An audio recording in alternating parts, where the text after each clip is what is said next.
Hey everybody, Jamin here from Game Show. So this week's there's been some interesting news to come to light about Black Ops 3. I'm sure many of you have strong opinions about the Call of Duty franchise, but it's in anticipation of the release of that game next month. One of the curious things that we found out is that we'll have all the single-player missions essentially unlocked and ready to play as soon as you turn it on. So in past Call of Duty games, nearly all single-player games you have to play through the campaign in the order in that particular order to reach next level and see the next part of the story.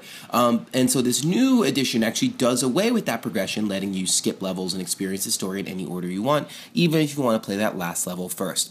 Jason Blundell of the game's developer Treyarch told Eurogamer that the unlocking level system is an archaic mentality. So some people think that letting players skip content is kind of a bad idea because it ruins the intent of the designers, whatever that means, or you're less likely to suck it up and play the hard parts because you end up skipping over them. And those are fair points, I think, but I actually like this idea because I think it could lead to better stories in games. And here's why. Games tend to treat story as a reward for making progress in the game. So this leads to these situations where games have these really difficult bottlenecks, like Deus Ex Human Revolution, where you really want to see the rest of the story, but you have to fight this incredibly hard boss, and, I still don't know what happened at the end of Bioshock Infinite. So the result is, as I've mentioned, the majority of people never finish games, and because they don't finish games, they don't get to see how the story ends except maybe on YouTube if you would like to be diligent in that way. So for example, only 6.4% of players actually finished Pillars of Eternity, which is a narrative-driven RPG and a very good one by all accounts. About 15% of people finished Alien Isolation, which is based on the movie Alien, so you'd think you'd kind of want to know how it turns out. Of course, game developers are very savvy to this, so they tend to underemphasize the story. So sure money is no obstacle to Call of Duty, which year over year is the best-selling game. Again, just like prints out money. But even Metal Gear Solid 5's narrative peters out in the second half, at least according to our Killscreen review, which of course you can take issue with. And when Uncharted 4 was delayed so the team could work on the ending of the story, it was unheard of. So unheard of that, in fact, it became a news item. But with a format where you can skip between these different chapters, it does give developers incentives to write a good story all the way through. There's a second reason why I think this could be good for games.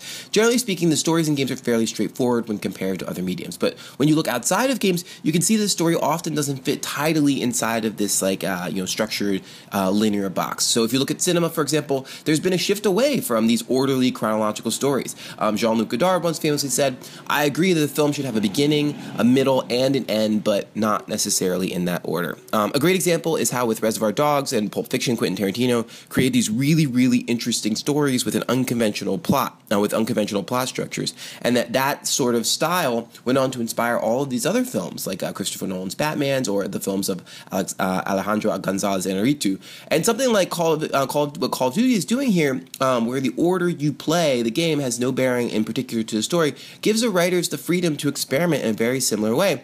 As Treyarch has hinted, the way the story is constructed, it's more than just the end moment. And we're seeing this, this sort of style come out in other games. For example, Her Story, which does have an overarching narrative, but the way you approach that is done in fits and starts. And certainly if you look at television, for example, on shows like True Detective or Fargo, where the seasons don't necessarily go in chronological order. In fact, you can stop and start any individual season. They're sort of called these capsule kind of structures. You can see something very similar that could happen in the world of Call of Duty, and that could be really interesting. So I don't think this is going to be, I don't think a new Call of Duty is going to be the video game equivalent of Pulp Fiction or anything like that, but I am looking forward to see if they can take advantage of this type of story that we don't ordinarily see in games.